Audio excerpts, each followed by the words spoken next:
All right, guys, welcome back to Encore. So today I am once again joined by Max Cooper, and we are going to take on a par 4 out here at Eagle Rock Golf Club just outside of Edmonton, Alberta. We're going to see how Max thinks his way around a golf course and helps my players in this golf school learn how to approach a hole and how to make the best score possible. All right, so this hole is 371. It's a pretty short par 4. One thing to take a look at when you have a short par 4 is to try and kind of give yourself a very aggressive line and a very aggressive target.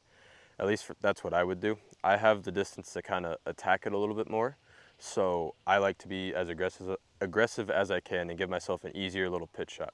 So with this hole right here, it's pretty wide open. There's really not much to the left, and you got OB to the right though, but my target's not going to be anywhere near that.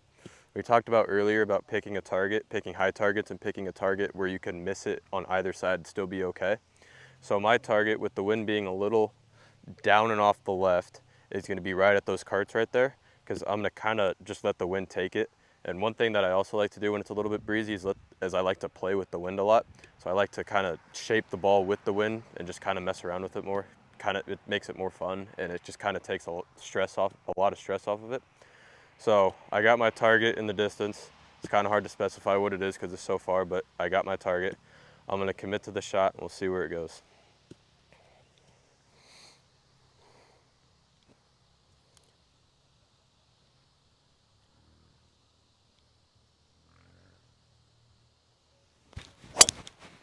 Push the shot a little bit.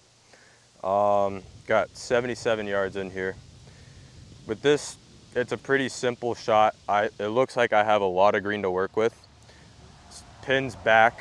If I was in the fairway and this was like a short-sided pin and I was downwind, one thing that you guys can mess around with is you could take like a pitching wedge or a 9-iron and you can kind of bump it up there, because obviously downwind it's going to be kind of hard to really spin it and get it back unless you create insane amounts of spin.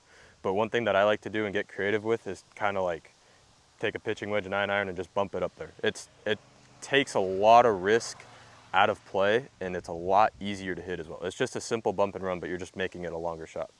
So 77 yards here.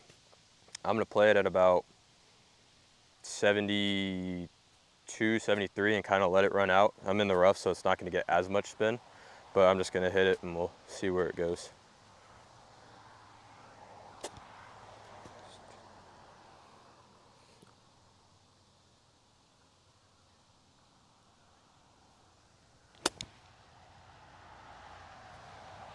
I mean, it's a fun time when we do Eagle Rock. It's a very scoreable course. It's not long. My golf scores enjoy it. Last year we had 4 out of 5 players play their best ever 9-hole round of golf at my school. So I really enjoy coming here. Greens are in great shape. It's a cool layout. It's a lot of fun. I read my greens differently than how he reads his greens. I am way more of a visual and a feel putter than I am very technical about things. So I'll always start by looking behind the ball and seeing if there's anything significant that I see. I like to get the overall topography of the green and kind of see which way it's sloping. So the entire green is sloping all this way, so I know it's an uphill putt, obviously. And then I'll look at it from left to right and kind of see which way is the higher side and the lower side. And it looks like it's pretty fairly straight. Like there's really not much going on. I think it might go a little to the left, ever so slightly, but it doesn't really look like it wants to do too much. What I'll do after is I'll set up to the ball, just kind of see if what I looked at and what I feel are the same thing. And then for longer putts, I'll go in the middle and kind of break it up, because obviously it's different from back there to what it is to right here. So I'll kind of do the same thing with my feet. I'll then get behind the pin and I'll kind of just double check to make sure that everything that I'm seeing and feeling lines up. It doesn't honestly look like this putt's going to want to do too much here, except it's just uphill, so I have to hit it a little bit harder. But other than that, I'll kind of just take a look back, make sure I got my spot. I'm just going to commit to my spot, and then we'll see where it ends up.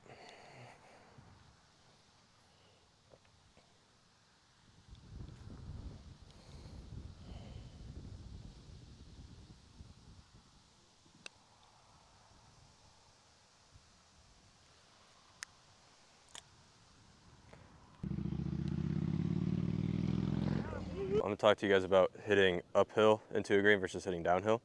So whenever you're hitting uphill into a green, you wanna add yardage to your club because you're gonna have to hit it a little bit higher and a little bit further to make sure it carries the slope. Now when you're hitting it downhill, you're gonna take less distance, or you're gonna take distance off the shot. And the reason for that is the ball is gonna go a little bit further when you're hitting downhill. So you're just kinda, you're already going towards the hole. So hitting more down, or when you're angled down, the ball is gonna fly further, so. Hey guys, if you like this video, please like and comment. I come out with new content every Saturday, Sunday, Tuesday, and Thursday. Thanks a lot, you guys.